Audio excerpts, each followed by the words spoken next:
بسم اللہ الرحمن الرحیم. سامعین السلام علیکم ورحمۃ اللہ وبرکاتہ. یہ سی ڈی آپ کی خدمت میں شعبہ دارالاشاعت کراچی کی جانب سے پیش کی جا رہی ہے. ملنے کا پتہ دارالاشاعت اردو بازار کراچی پاکستان. ای میل ishaat@digicom.net.pk.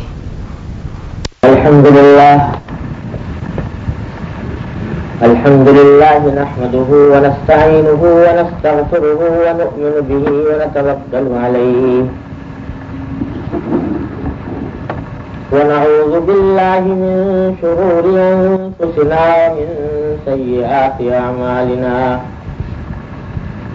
من يهده الله فلا مضل له ومن يضلله فلا هادي له.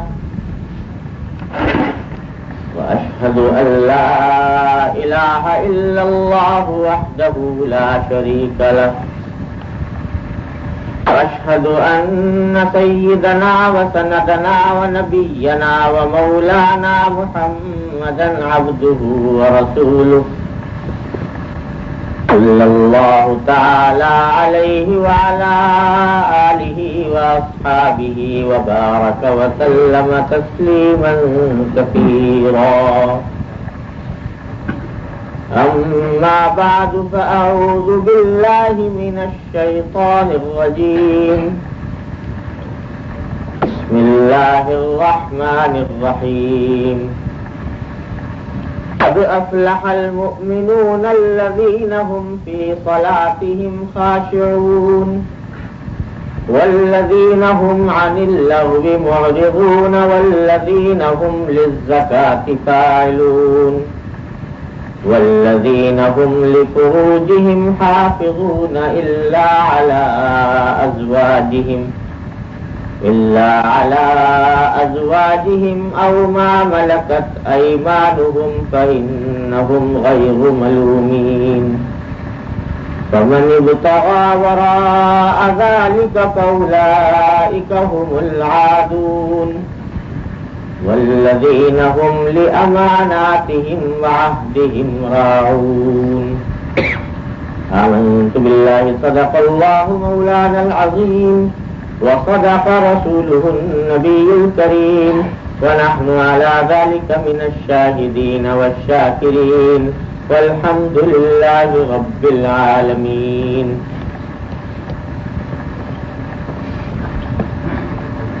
بزرگان محترم اور برادران عزیز،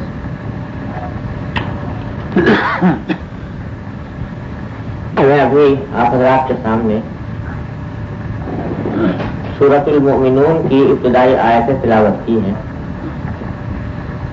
یہی آیتیں آج سے 2-3 روز پہلے کسی جگہ بیان ہوا تھا. وہاں پر بھی انہی آیتوں کا بیان کیا گیا تھا اور اس کی کچھ تشریح اور تفسیر عرض کی گئی تھی. لیکن اس بیان میں ان آیتوں کے آخری حصے کا بیان تشنا اور مجمل رہ گیا. اس لیے خیال ہوا کہ آج آپ حضرات کی خدمت میں ان آیتوں میں سے آخری آیت کے بارے میں کچھ عرض کر دیا جائے.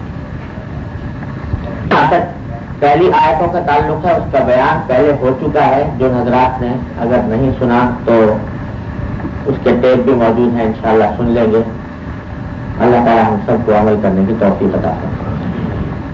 البتہ جو آخری آیت ہے اس کی، اس کے بارے میں کچھ گزارشات آج عرض کرنا چاہتا ہوں. پہلے ان آیتوں کا اجمالی ترجمہ اور اس کے بعد پھر آخری آیت کا تفصیلی بیان. اللہ تعالیٰ نے ارشاد فرمایا کہ صرف وہ مومن فلاح پاتے ہیں، ان کو کامیابی حاصل ہوتی ہے جو اپنی نماز میں خشوع اختیار کریں. پہلا کام یہ کریں کہ نماز میں خشوع اختیار کریں. دوسرا کام یہ کہ والذین هم عن اللغو معرضون، کہ لغو بے فائدہ فضول کاموں سے اجتناب کریں، اعراض کریں، اپنے آپ کو بے فائدہ کاموں میں نہ لگائیں. تمام گناہ بھی اس میں داخل ہو گئے اور وہ کام بھی جو دنیا آخرت کا جن میں کوئی فائدہ نہیں، ان سے اجتناب ہے۔ اور وہ لوگ جو زکوٰۃ ادا کریں، والذین هم للزکاۃ فاعلون، جو زکوٰۃ کو ادا کرتے ہیں پابندی سے، الذین هم لفروجهم حافظون، اور وہ لوگ جو اپنی شرمگاہوں کی حفاظت کرنے والے ہیں کہ اس کو ناجائز کام میں استعمال ہونے سے بچائیں، الا علی ازواجہم، مگر اپنی بیویوں کے ساتھ، او ما ملکت ایمانہم، یا اپنی کنیزوں کے ساتھ جو زمانے کے اندر شرعاً جائز ہوا کرتی تھی، فإنہم غیر ملومین، ان کے اوپر کوئی ملامت نہیں۔ لیکن فمن ابتغى وراء ذلك فأولئك هم العادون، جو لوگ کہ اس سے آگے اپنی جنسی خواہش کی تکمیل کے لیے بیوی اور کنیز کے علاوہ کوئی اور راستہ تلاش کرتے ہیں، وہ حد سے گزرنے والے ہیں۔ فرمایا کہ والذین هم لأماناتهم وعہدهم راعون، اور فلاح وہ لوگ پاتے ہیں جن کی صفات اوپر بیان کی گئی وہ بھی صفات ہو، اور اس کے ساتھ ساتھ ان میں یہ صفت ہو کہ وہ اپنی امانتوں اور اپنے کیے ہوئے وعدوں کا پاس کرنے والے ہوں، امانت میں خیانت نہ کرے اور عہد کی خلاف ورزی نہ کرے، بد عہدی نہ کرے۔ جیسا میں نے عرض کیا کہ جو ابتدائی صفات بیان فرمائی گئی ہیں کہ نماز میں خشوع اختیار کرے، لغو باتوں سے پرہیز کرے، زکوٰۃ ادا کرے، عفت اور عصمت اور پاک دامنی کی زندگی گزارے، ان کا بیان میں پہلے ایک بیان کے اندر عرض کر چکا ہوں۔ ایک مجلس میں ساری باتوں کا احاطہ ممکن نہیں۔ آج میں آخری آیت کے بارے میں کچھ عرض کرنا چاہتا ہوں کہ جس میں باری تعالیٰ نے یہ ارشاد فرمایا کہ انسان اس وقت تک فلاح نہیں پا سکتا، کوئی مسلمان، جب تک کہ اپنی امانت، جو امانت اس کو سونپی گئی ہے، اس کا پاس نہ کرے، اور جو عہد اس نے کیا ہے اس کی رعایت نہ کرے۔ جو آیت ہے اس میں دو چیزوں کا بیان ہے، ایک امانت کا تحفظ اور دوسرے عہد کی پابندی، کہ عہد کے خلاف ورزی۔ اس میں در حقیقت اشارہ فرمایا گیا ہے اس بات کی طرف کہ دین کا مطالبہ، اسلام کا مطالبہ صرف عبادات ادا کر کے پورا نہیں ہوتا، کہ عبادتیں ادا کر لی، نماز پڑھ لی، روزہ رکھ لیا، زکوٰۃ ادا کر دی، صرف اس سے دین کا مطالبہ پورا نہیں ہوتا۔ بے شک یہ دین کا بہت بڑا حصہ ہے جس کو حقوق اللہ کہا جاتا ہے، لیکن دوسرا ایک دین کا بہت بڑا حصہ حقوق العباد سے تعلق رکھتا ہے، بندوں کے حقوق۔ بندوں کے حقوق کی رعایت اور اس کی پاسداری بھی اتنی ہی ضروری ہے جتنے اللہ کے حقوق کی پاسداری اور رعایت ضروری ہے۔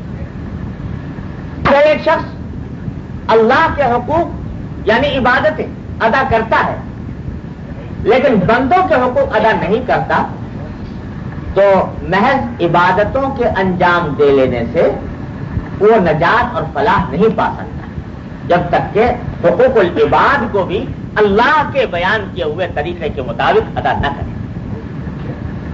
اللہ تبارک و تعالیٰ نے اور اللہ کے رسول صلی اللہ علیہ وسلم نے حقوق العباد کو جو اہمیت دی ہے اور جو اس کی تاکید فرمائی ہے، اس کا اندازہ آپ اس بات سے کر سکتے ہیں کہ آپ جانتے ہیں کہ اسلام کی تمام تعلیمات اور اسلام کے سارے احکام جس علم میں جمع ہوتے ہیں اس علم کو کہتے ہیں علم فقہ۔ علم فقہ کا نام سنا ہوگا، علم فقہ۔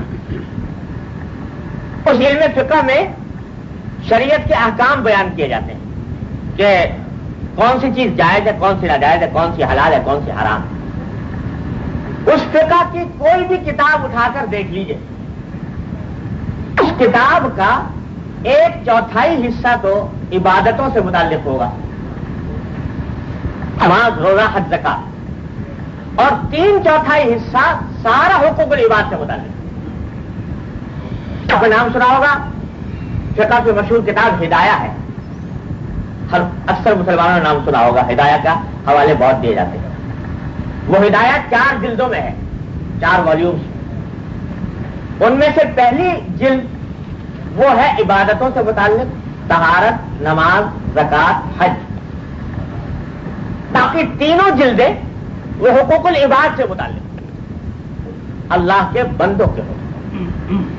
اللہ تبارک و تعالیٰ یہ فرماتے ہیں کہ جب تک تم میرے پیدا کیے ہوئے بندوں کے حقوق ادا نہیں کرو گے، میرا حق بھی اس حد تک ادا نہیں ہوتا. اس لیے اچھا آپ اندازہ کر سکتے ہیں کہ دین کے احکام کا 3/4 حصہ حقوق العباد سے متعلق ہے. لیکن افسوس یہ ہے کہ آج کی ہماری زندگی میں ہم لوگوں نے حقوق العباد سے متعلق شریعت کے احکام کو اس طرح پیچھے ڈال دیا گویا کہ یہ دین کا حصہ ہی نہیں. نماز پڑھ لی، روزہ رکھ لیا، زکوٰۃ ادا کر لی، تسبیح اور وظیفے پڑھ لیے اور سمجھے کہ اللہ تبارک و تعالیٰ کا حق ادا ہو گیا. بندوں کے ساتھ کس طرح معاملہ کرنا چاہیے، بندوں کے کیا حقوق ہمارے ذمہ عائد ہیں، اس کی طرف دھیان اور التفات نہیں. اگر کسی سے کوئی گناہ اس سلسلے میں ہوتا بھی ہے تو اس گناہ سمجھتے نہیں. اگر سمجھ لیا تو اس کے اوپر ندامت نہیں ہوتی، اس کے اوپر توبہ کی توفیق نہیں ہوتی، اس کو چھوڑنے کا احساس نہیں ہوتا. یہ حالانکہ حقوق العباد کی اہمیت کا ایک تو اندازہ آپ نے اس سے لگا لیا ہوگا کہ 1/4 اور 3/4 کی نسبت ہے احکام میں. دوسرا جو خطرناک معاملہ ہے، سنگین معاملہ ہے، وہ یہ کہ اگر کسی مسلمان سے حقوق اللہ کی ادائیگی میں کوئی کوتاہی ہو جائے، غلطی ہو جائے،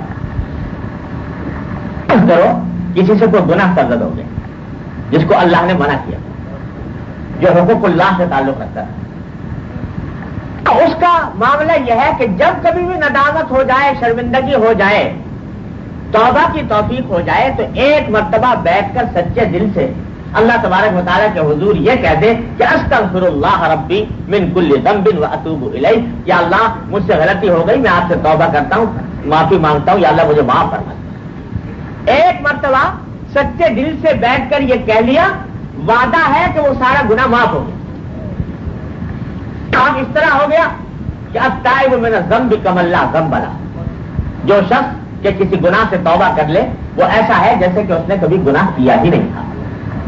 اور بزرگوں نے فرمایا کہ صرف اتنا نہیں ہے کہ وہ گناہ معاف ہو گیا، بلکہ نامہ اعمال سے مٹا دیا جاتا ہے. اس لیے کہ اللہ تبارک و تعالیٰ اتنے کریم اور رحیم ہیں کہ وہ جب فرماتے ہیں کہ جب میں نے اس بندے کو کا گناہ معاف کر دیا تو میں اس کو قیامت کے اندر رسوا بھی نہیں کروں کہ اس کے نامہ اعمال میں وہ گناہ باقی رہے. جب توبہ کر لی مٹا دیا، اب نامہ اعمال کا حصہ ہی نہیں، گویا کیا ہی نہیں. یہ اللہ تبارک و تعالیٰ کا کرم. تو حقوق اللہ سے متعلق کوئی بھی گناہ سرزد ہو اس کی تلافی آسان ہے. تلافی آسان یہ ہے کہ آدمی کو جب بھی توجہ ہو جائے بیٹھ کر سچے دل سے توبہ کر لے کہ یا اللہ مجھے معاف کر دیا، آئندہ نہیں کروں گا، بس معاف ہو. لیکن بندے کا حق، اگر کسی بندے کا حق تلف ہوا، اس کی حق تلفی کی گئی اور اس کا کوئی جانی حق، کوئی مالی حق، کوئی آبرو کا حق کسی نے پامال کیا تو یہ صرف توبہ کرنے سے معاف نہیں ہوتا. کسی شخص نے دوسرے کو فرض کیجئے کہ جانی نقصان پہنچایا، ظلم کر کے مارا اس کو کسی وقت، اب بعد میں خیال آیا کہ مجھ سے تو بڑی غلطی ہوئی، تو یہ بیٹھ کر اگر گھر میں توبہ کر لے کہ یا اللہ مجھ سے بڑی غلطی ہوئی، مجھے معاف کر دیجئے، اللہ تعالیٰ فرماتے ہیں نہیں، اس وقت تک معاف نہیں کروں گا جب تک کہ جس بندے کو نقصان پہنچایا وہ تمہیں معاف نہ کرے، اس سے معافی مانگے. اگر کسی کا مالی حق حاصل کیا، اس کے پیسے ناجائز طریقے پر کھا گیا، تو اب یہ محض توبہ کر لینے سے معاف نہیں ہوتا، بلکہ اس کے لیے یا تو وہ تلافی کرے، اس کی وہ پیسے واپس کرے، یا اس کے اس سے معافی لے، معافی مانگے. جب تک وہ معاف نہ کر دے گا اس وقت تک گناہ معاف نہیں. تو اللہ تعالیٰ اپنے حق کو تو صرف ایک لمحے کی توبہ کر لینے سے معاف فرما دیتے ہیں، لیکن بندے کا حق اس وقت تک معاف نہیں کرتے جب تک کہ وہ بندہ معاف نہ کرے، جب تک کہ اس بندے کا حق کی تلافی نہ کی جائے، اس وقت تک معافی نہیں ہوتی۔ اللہ تبارک و تعالیٰ اس سے بھی اندازہ کیا جا سکتا ہے اس کی سنگینی کا، کہ حق اللہ کی تلافی آسان اور حق العبد کی تلافی مشکل۔ اسی واسطے ہمارے حضرت نانوتوی قدس اللہ حضرت مولانا محمد قاسم صاحب نانوتوی رحمۃ اللہ علیہ دارالعلوم دیوبند کے محتمم اول، وہ فرماتے تھے کہ بھائی میں مدرسے کے چندے کے معاملے میں مجھے بڑا ڈر لگتا ہے، جو مدرسے کا چندہ میں نے کہیں سے مجھے کسی نے دیا تو اس کے بارے میں بڑا ڈر لگتا ہے کہ کہیں کوئی غلط استعمال نہ ہو جائے، اس واسطے کہ اگر غلط استعمال ہوا مدرسے کا چندہ تو یہ بندوں کا حق ہے جو میں نے پامال کیا، تو اگر بندوں کا حق مجھ سے پامال ہو گیا، چندہ دینے والے بے شمار، میں کس کس سے معافی مانگتا پھروں گا، میں کس کس سے اس کو معاف کراؤں گا، کس کس کا حق ادا کروں گا؟ آخرت میں اگر پوچھ لیا گیا تو یہ توبہ کرنے سے بھی معاف نہیں ہوگا۔ اس واسطے میں مدرسے کے ایک پیسے کو احتیاط کے ساتھ خرچ کرنا چاہتا ہوں کہ کہیں اللہ تبارک و تعالیٰ کی مرضی کے خلاف خرچ نہ ہو، کیونکہ معافی آسان نہیں۔ اسی واسطے کہا گیا کہ نابالغ بچے کے ساتھ کوئی حق تلفی کرنا، نابالغ بچے کو مار دیا ناحق، یہ ایسا گناہ ہے کہ اس کی معافی بہت مشکل ہے، اس واسطے کہ توبہ سے تو معاف ہوگا نہیں کیونکہ بندے کا حق ہے۔ اگر نابالغ بچے سے معاف کراؤ تو نابالغ بچے کی معافی شرعاً معتبر نہیں، نابالغ بچہ اگر 1000 مرتبہ کہے کہ معاف کرتا ہوں معاف نہیں ہوگا، اس لیے کہ نابالغ ہے، نابالغ کی معافی معتبر نہیں، تو اس کا معاف کرنا بڑا مشکل ہے۔ تو حقوق العباد جو اللہ تبارک و تعالیٰ نے فرض فرمائے ہیں بندوں کے ذمے، ان کا معاملہ اللہ نے اتنا سنگین بنایا ہے کہ اللہ بچائے اس سے بڑا ہی خطرہ لاحق ہوتا ہے انسان کی زندگی میں۔ ایک حدیث میں آتا ہے کہ ایک مرتبہ حضور سرور دو عالم محمد مصطفیٰ صلی اللہ علیہ وسلم نے صحابہ کرام سے مجلس میں بیٹھے ہوئے تھے صحابہ کرام، تو آپ نے سوال کیا تو بھائی ذرا یہ بتاؤ کہ مفلس کون ہے؟ مفلس یعنی غریب، فقیر، مفلس کس کو کہتے ہیں؟ اور صحابہ کرام میں سے بعض نے عرض کیا کہ یا رسول اللہ مفلس ہم تو اس شخص کو کہتے ہیں جس کے پاس پیسے نہ ہو۔ اس زمانے میں درہم دینار چلا کرتے تھے چاندی اور سونے کے، تو جس کے پاس دینار اور درہم نہ ہو یعنی پیسے نہ ہو وہ ہوتا ہے مفلس۔ صحابہ کرام نے فرمایا کہ نہیں، مفلس وہ نہیں ہے جس کے پاس پیسے نہ ہو، حقیقی مفلس وہ نہیں۔ اس جگہ آج پیسے نہیں ہے کل آ جائیں گے، اللہ تبارک و تعالیٰ کل دے دے شاید، تو حقیقی مفلس وہ نہیں ہے۔ میں بتاتا ہوں کہ حقیقی طور پر مفلس کون ہے۔ حقیقی مفلس وہ شخص ہے، ذرا سننے کی حدیث ہے، یاد رکھنے کی حدیث۔ حقیقی مفلس وہ شخص ہے کہ قیامت کے دن اللہ تبارک و تعالیٰ کے حضور حاضر ہوا، اس حالت میں حاضر ہوا کہ نیک اعمال کے انبار لے کر آیا، نمازیں، نفلیں، تلاوتیں، تسبیحات، وظائف، صدقہ، خیرات، کتنے نیک اعمال کے ڈھیر لے کر آیا اللہ تبارک و تعالیٰ کے حضور۔ نام اعمال میں ساری نیکیاں لکھی ہوئی ہیں، عمر میں یہ سارے کام کرتا رہا، یہ تو نیک اعمال لے کر آیا، لیکن اس کے ساتھ ساتھ حالت یہ تھی کہ عبادت تو اتنی انجام دی لیکن اس کا مال نہ حق کھا لیا، اس کو گالی دے دی، اس کی غیبت کر دی، اس کا آبرو پر حملہ کر دیا، اس کی جان پر حملہ کر دیا، تو لوگوں کے حقوق طلب کیے ہوئے تھا۔ تو آخرت میں جب حساب و کتاب شروع ہوا تو جن لوگوں کے حقوق طلب کی ضائع کیے تھے وہ سارے جمع ہو گئے اللہ تبارک و تعالیٰ کے حضور کی، اللہ اس نے ہمارے حقوق غصب کیے ہیں، کوئی کہتا ہے میرے پیسے کھا گیا، کوئی کہتا ہے کہ میرے جان پر حملہ کیا، کوئی کہتا ہے میرے آبرو پر حملہ کیا، تو ہمارے حقوق سے دلوائیے۔ اللہ تبارک و تعالیٰ فرمائیں گے کہ بھائی یہاں پر تمہارے جو حق اس نے کھایا تو اس کی تلافی کے لیے یہاں پر درہم و دینار سونے چاندی کے سکے تو ہے نہیں، یہاں کی کرنسی تو نیکیاں ہیں، نیک اعمال وہ ہے یہاں کی کرنسی۔ اس واسطے اب اس کی تلافی کی شکل یہی ہو سکتی ہے کہ یہ جو نیکیاں لے کر آیا ہے، نیکیوں کے انبار، یہ جس جس کا حق طلب کیا ہے ہر ایک کو ایک دیتے رہو۔ چاندیں ایک لے گیا، روزے ایک لے گیا، تسبیحات اور وظائف ایک لے گیا۔ اب جتنے نئے نیک اعمال لے کر آیا تھا اپنے نامہ اعمال کے اندر، وہ دوسرے لوگ لے کر جا رہے ہیں، یہاں تک کہ ساری پونجی جو لے کر آیا تھا وہ سب خالی ہو گئی۔ اس کے باوجود حق کا مطالبہ کرنے والے کھڑے رہے، وہ کہنے لگے کہ صاحب ابھی تک ہمارا حق تو ملا نہیں، اور لوگوں کا تو مل گیا، وہ لے کر چلے گئے، لیکن ہمارا حق تو ابھی تک ملا نہیں، ہمیں بھی دلوایا جائے۔ اب اس کے بعد نیکیاں بھی ختم ہو گئی، تو اس نیکیوں کے ذریعے حقوق کا تبادلہ کر لیا جائے۔ تو اللہ تبارک و تعالیٰ فرمائیں گے کہ پھر اب تو ایک ہی شکل ہو سکتی ہے، وہ یہ کہ تم جو صاحب حق ہیں ان کے نام اعمال میں جو گناہ ہیں وہ اٹھا کر اس کے نام اعمال میں ڈال دیے جائیں۔ جو صاحب حق تھا اس نے جو گناہ کیے تھے وہ اٹھا کر اس کے نام اعمال میں ڈال دیا۔ تو سرکار دو عالم صلی اللہ علیہ وسلم فرماتے ہیں کہ حقیقی مفلس وہ ہے جو نیکیوں کے اتنے انبار لے کر آیا، لیکن اس حقوق العباد کو طلب کرنے کے نتیجے میں وہ نیکیوں کے بجائے گناہوں کے انبار لے کر آیا۔ حقیقی معنی میں مفلس وہ ہے کہ اس کے پاس کوئی سامان اپنے بچاؤ کا باقی نہیں۔ اللہ تعالیٰ اپنی رحمت سے اس انجام سے ہم کو ہر مسلمان کو محفوظ فرمائے کہ ایسا نہ ہو کہ ہم یہاں جو جمع ہو رہے ہیں، نمازیں پڑھ رہے ہیں، جماعتیں کر رہے ہیں، تلاوت کر رہے ہیں، خدا نہ کرے کہ آخرت میں یہ معاملہ ہو کہ یہ چھن جائیں اور دوسرے لے جائیں۔ یہ ہوگا کیسے؟ حقوق العباد کو ضائع کر۔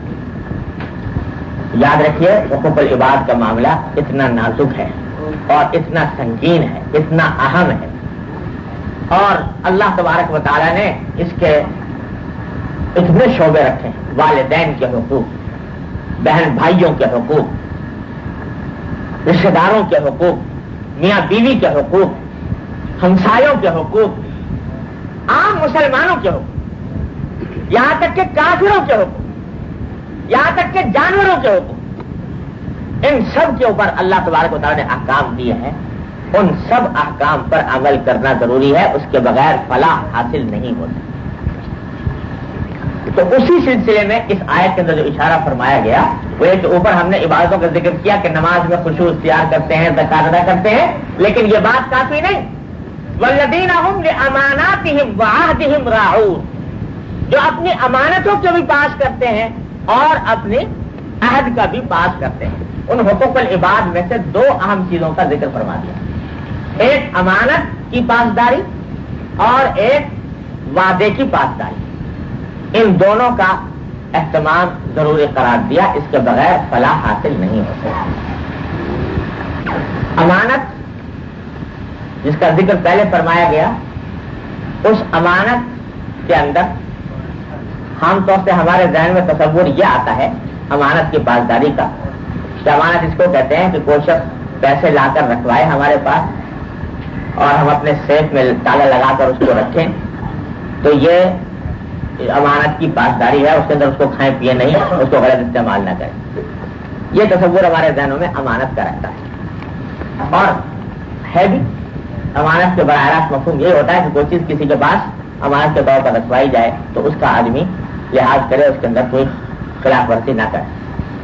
لیکن یاد رکھیے کہ امانت صرف اس بات کی حد تک محدود نہیں ہے، بلکہ شریعت میں امانت کا تصور بہت وسیع، اور ان تمام امانتوں کا لحاظ رکھنا ضروری ہے۔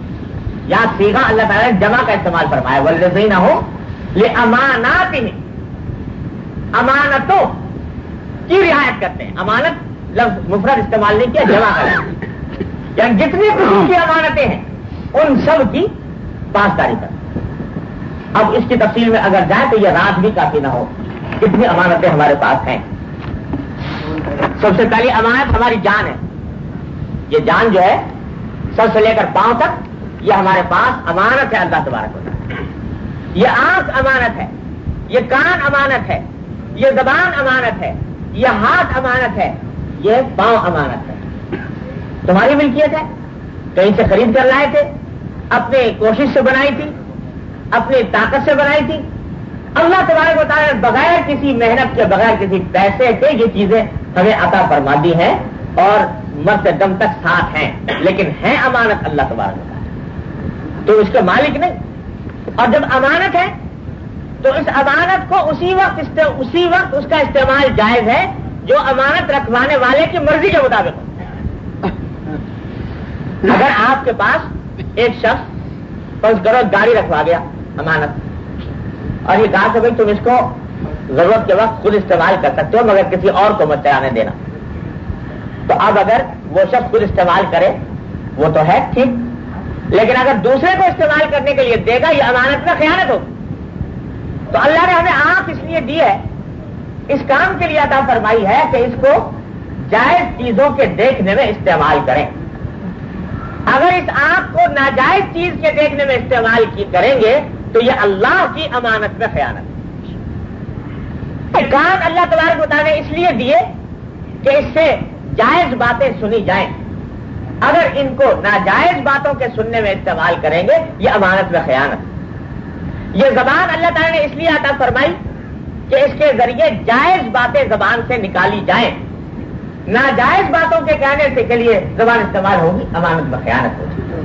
تو اگر دیکھا جائے تو پوری زندگی امانت, اور اسی امانت کا ذکر ہے اس سورہ احزاب کے آخری رکوع میں, انا عرضنا الامانۃ علی السماوات والارض والجبال فابین ان یحملنها واشفقن منها.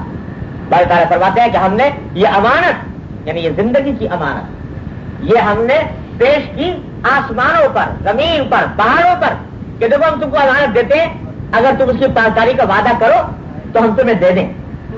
سب نے پناہ مانگ لی, کہا کہ نہیں جی ہم اس بوجھ کو نہیں اٹھا سکتے. وحملها الانسان, انسان نے اٹھا لیا کہ جی میں کروں گا اس کی پاسداری. تو یہ امانت انسان کے پاس موجود ہے, پوری زندگی امانت. اس لیے امانت صرف یہ نہیں کہ کوئی پیسے لا کے رکھوائے, آپ سیف میں چابی تالا لگا کر اس کو رکھ دیں, بلکہ یہ امانت سب سے بڑی. پھر بندوں کی امانت, یہ تو اللہ کی امانت ہے. بندوں کی امانتوں میں, بندوں کی امانتوں کے اندر بے شمار قسمیں ایسی ہیں جن کے امانت ہونے کا ہمیں خیال ہی نہیں آتا. سنیے, رسول کریم صلی اللہ علیہ وسلم نے ارشاد فرمایا کہ المجالس بالامانہ, مجلس امانت کی چیز. کیا مانا کہ ایک مجلس میں 3 آدمی بیٹھے تھے اور 3 آدمیوں میں سے کسی ایک شخص نے دوسروں کو اعتماد میں لے کر اپنا کوئی راز ظاہر کر دیا ان پر. اپنے کوئی بھید کی بات, راز کی بات اپنے ساتھیوں کو بتا دی, یہ سوچ کر کہ یہ میرے دوست ہیں اور ان کو اعتماد میں لینا چاہیے, یہ میری بات کو باہر نہیں پھیلائیں گے. اس اعتماد پر اس نے بات 2 آدمیوں کو بتا دی. اب وہ آدمی, اس آدمی کے پاس اس کی وہ راز کی بات امانت ہے. حدیث میں نبی کریم صلی اللہ علیہ وسلم کہ یہ امانت ہے. اب اگر یہ دوسرے کو پہنچائے گا تو یہ امانت میں خیانت ہے. راز کی بات پہنچانا, ایک کی مسلمان کے راز دوسرے کے اوپر افشا کرنا, یہ امانت میں خیانت ہے. امانت کا آپ کو معلوم ہے کہ حضور نبی کریم صلی اللہ علیہ وسلم کے لقب جو مشہور تھے نبوت سے پہلے بھی, تو کیا لقب تھے؟ صادق اور امین. کیا امانت دار. یہاں تک کہ لوگ قتل کا منصوبہ بنا رہے ہیں, جان کے پیاتے ہیں, لیکن حضرت صلی اللہ علیہ وسلم کو سب زیادہ خیال یہ ہے کہ ان کی امانتیں کسی طرح واپس پہنچ, اور حضرت علی کو بستر پر سلا کر اس لیے تشریف لے گئے ہجرت کے وقت میں کہ امانتیں لوگ مطلب پائیں.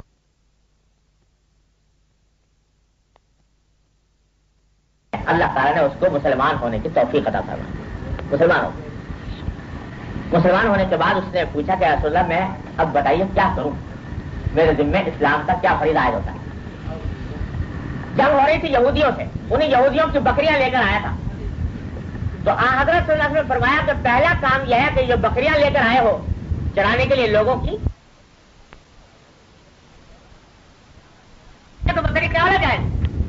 لیکن وہ چرواہا چونکہ امانت کے طور پر لے کر آیا تھا، جنگ کے طور پر لے کر نہیں آیا تھا، اس واسطے جب تک کہ آپ نے اس کو واپس نہیں کروا دیا اس وقت تک آپ نے اس کو جہاد میں شریک ہونے کی اجازت دی۔ امانت کا اتنا تحفظ نبی کریم صلی اللہ علیہ وسلم، مال کی امانت ہو، راز کی امانت ہو، یہ ساری کی ساری چیزیں یہ انسان کے پاس اللہ تبارک و تعالیٰ کی طرف سے امانت ہے، اور وہ امانت میں خیانت جس طرح مسلمان کی جائز نہیں اسی طرح غیر مسلم کی بھی جائز نہیں، کافر کی امانت میں بھی خیانت جائز نہیں، اس لیے اس کا اہتمام۔ ہمارے یہاں عام رواج ہے اس بات کا کہ ہمارے یہاں پاکستان میں تو بہت اس دن رات اس کے مناظر سامنے آتے ہیں، خدا جانے یہاں شاید مسلمانوں میں وہ اتنی بیماری نہ ہو، خدا کرے نہ ہو، لیکن ایک شخص کے ہاں ٹیلی فون ہے مثلا، اور اس نے کسی ایکسچینج والے سے دوستی گانٹ رکھی ہے، اور اس دوستی کے نتیجے میں یہ اس سے طے کر رکھا ہے کہ جب تم چاہو، جب میں کہوں تو مجھے امریکہ بات کرا دو، کبھی کینیڈا بات کرا دو، کبھی انگلینڈ بات کرا دو، کبھی سعودی عرب بات کرا دو، اس سے دوستی ہے، اور دوستی کے نتیجے میں یہ کام ہو رہا ہے۔ ذہن میں یہ ہے کوئی اچھے اچھے پڑھے لکھے اچھے اچھے نمازی پرہیزگار بظاہر نماز روزہ کرنے والوں کو مبتلا پایا کہ وہ یہ کام کرتے بات ہونا دے۔ اب مجھے بعض اوقات پتا ہوتا ہے کہ یہ صاحب آدھے گھنٹے گفتگو کرنا چاہتے ہیں، تو یہ اس قسم کا معاملہ انہوں نے کر رکھا ہے۔ یاد رکھو یہ امانت ہے، یہ ٹیلی فون بھی امانت ہے، اور اس امانت کے اندر خیانت کا یہ معاملہ ہے، جیسا میں نے ابھی عرض کیا کہ یہ امانت کا خیانت کس کی ہے؟ گورنمنٹ کے روپے کی، اور گورنمنٹ کا روپیہ کہاں سے آیا؟ یہ سارے انسانوں کے ٹیکس سے وہ حاصل ہوا، تو ایک ایک شہری کے پیسے کا پیسہ اس میں شامل ہے۔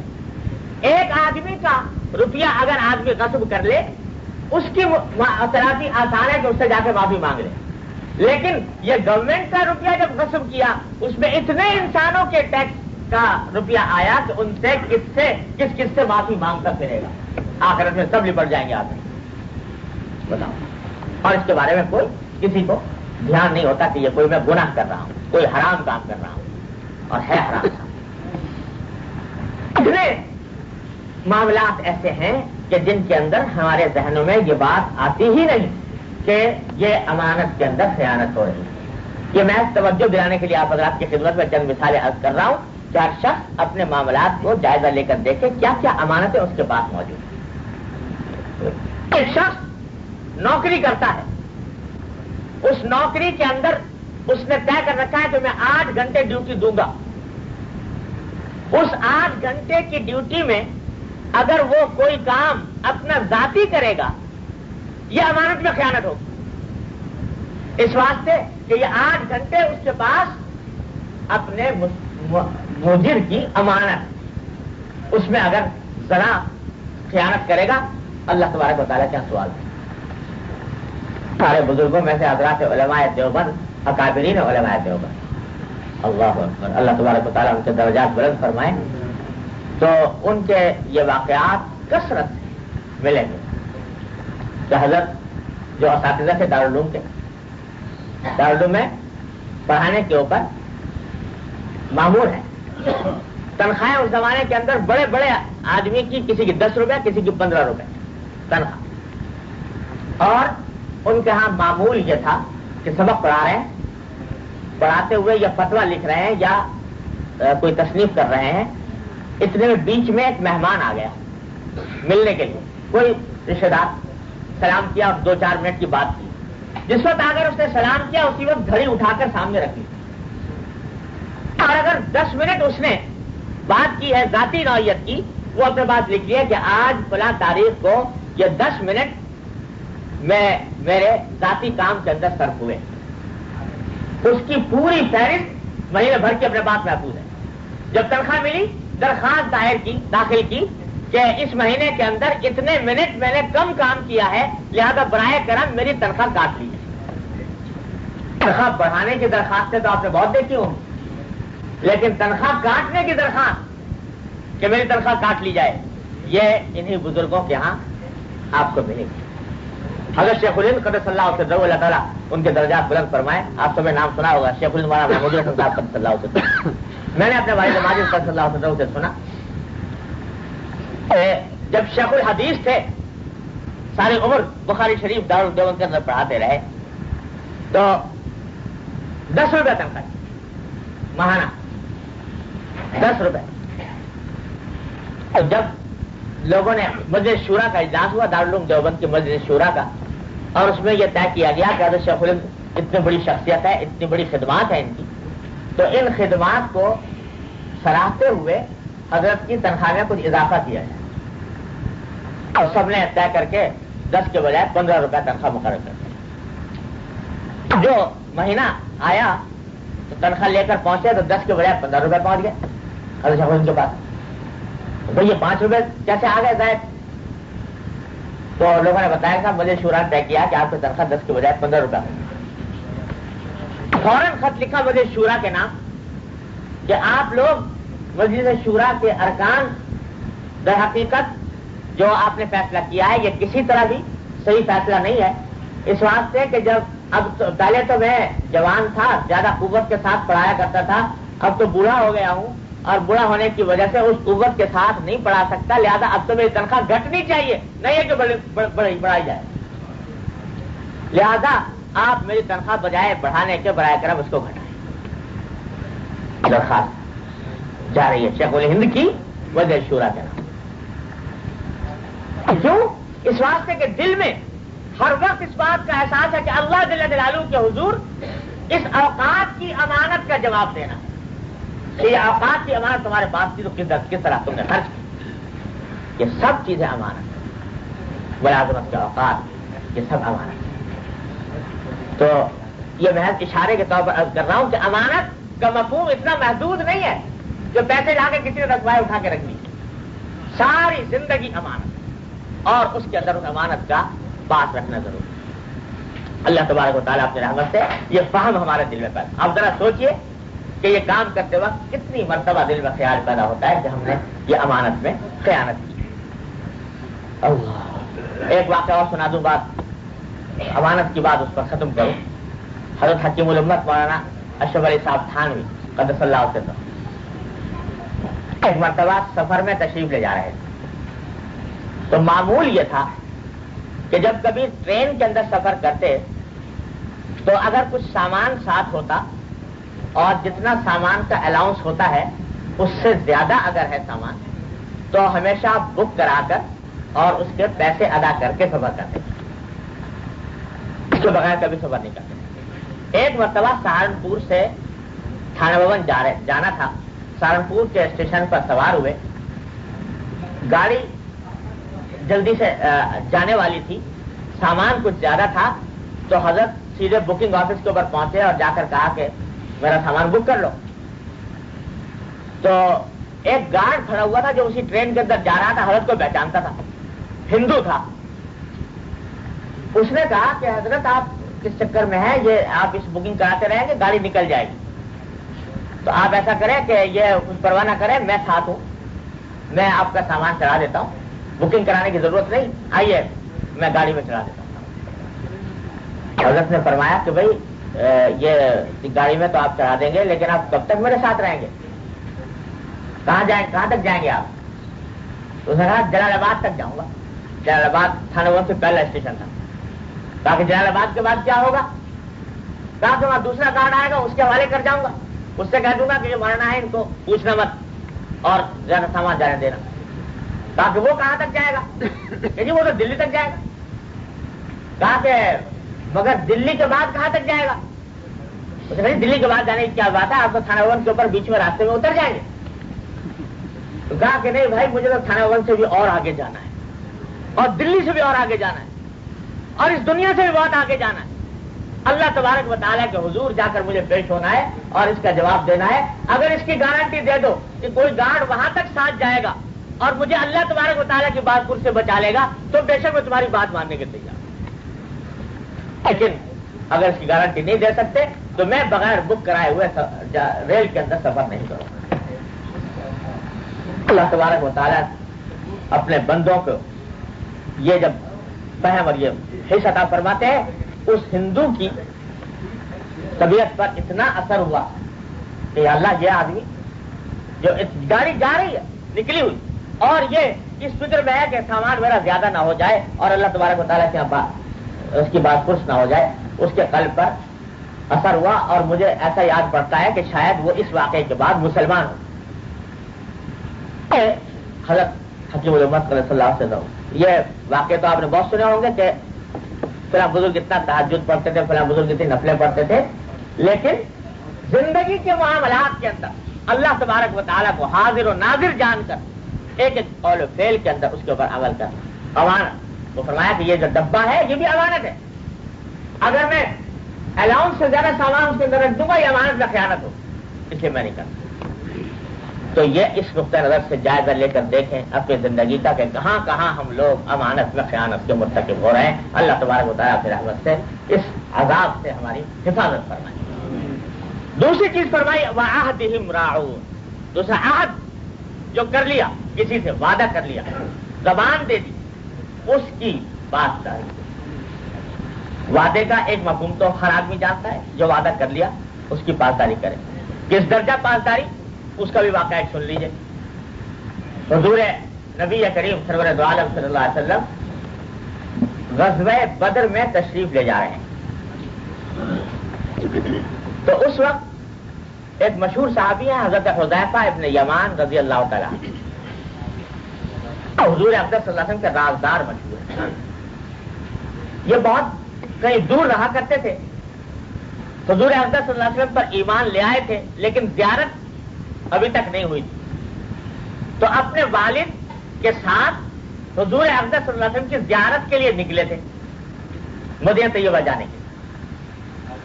راستے میں دیکھا کہ ابو جہل کا لشکر حضور کا مقابلہ کرنے کے لیے بدر کی طرف بڑھ رہا ہے۔ اس نے ان کو دیکھا لشکر کے لوگوں نے تو ان کو پکڑ لیا اور پکڑ کر کہا کہ کہاں جا رہے ہو؟ انہوں نے عرض کیا کہ ہم محمد رسول اللہ صلی اللہ علیہ وسلم کی خدمت میں جا رہے ہیں۔ انہوں نے کہا ہم تو تمہیں نہیں جانتے، آگے قید کر لیا اور کہا کہ جانے نہیں دیں گے، اس واسطے کہ اگر ہم اس وقت میں جانے دیں گے تو تم ہمارے خلاف لڑائی میں شریک ہوگے اور ہمارے خلاف جنگ میں ان کی تقویت کا باعث بنو گے، لہذا جب تک جنگ ختم نہیں ہو جاتی اس وقت تک ہم تم کو قید رکھیں گے، اس کے بعد چھوڑیں گے۔ البتہ یہ بڑے سٹپٹائے کہ ایسے موقع کے اوپر انہوں نے قید کر لیا کہ اب حضور علیہ السلام کی زیارت بھی مشکل ہو گئی اور اگر پہنچ جاتے تو کسی طرح جہاد میں شامل ہو جاتے، وہ سعادت بھی شاید نہ ملے۔ بڑے پریشان ہوئے، آخر کو ان سے کہا کہ بھائی ہم تو در حقیقت لڑائی وڑائی کے ارادے سے نہیں نکلے تھے، ہم تو حضور اقدس صلی اللہ علیہ وسلم کی زیارت کے لیے جانا چاہتے ہیں، تو ہم اسی قصد سے جا رہے ہیں، ہمیں جانے دو، ہمیں چھوڑ دو۔ جب انہوں نے زیادہ اصرار کیا تو ابو جہل نے کہا کہ ایک شرط پر چھوڑتا ہوں کہ یہ وعدہ کرو کہ جانے کے بعد اس جنگ میں ہمارے خلاف ان کے ساتھ شامل نہیں ہوگا۔ انہوں نے وعدہ کر کہ ٹھیک ہے ہم وعدہ کرتے ہیں کہ ہم جنگ میں شامل نہیں۔ یہ وعدہ کر لیا، ابو جہل نے چھوڑ دیا، چھوٹ کر حضور اقدس صلی اللہ علیہ وسلم کی خدمت میں پہنچے۔ آپ بدر کی لڑائی کے لیے نکلے ہوئے تھے، راستے میں ملاقات ہوئی، کیا کر عرض کیا کہ یا رسول اللہ یہ واقعہ پیش آیا کہ ہمیں ابو جہل نے قید کر لیا تھا، چھوڑ نہیں رہا تھا کسی قیمت پر، تو آخرکار اس طرح چھوڑا، اس وعدے پر چھوڑا کہ ہم آپ کے ساتھ جنگ میں شامل نہیں ہوں گے، لیکن ہم نے یہ وعدہ بہت ہی بادل ناخواستہ کیا، مجبوری کی حالت میں کیا۔ اب یہ ہے کہ اتنا بڑا زبردست معرکہ پیش آنے والا ہے بدر کا، آپ ہمیں اجازت دے دیجئے کہ ہم شامل ہو جائیں جنگ کے اندر۔ اب اندازہ لگائیے کہ یہ وہ موقع ہے کہ ایک ایک آدمی کی جان قیمتی ہے، ایک ایک انسان قیمتی ہے۔ 313 نہتے نکلے ہوئے ہیں 1000 مسلح سورماؤں کا مقابلہ کرنے کے لیے، 313 افراد، 70 اونٹ، 8 تلواریں، 2 گھوڑے، یہ کل کائنات ہے۔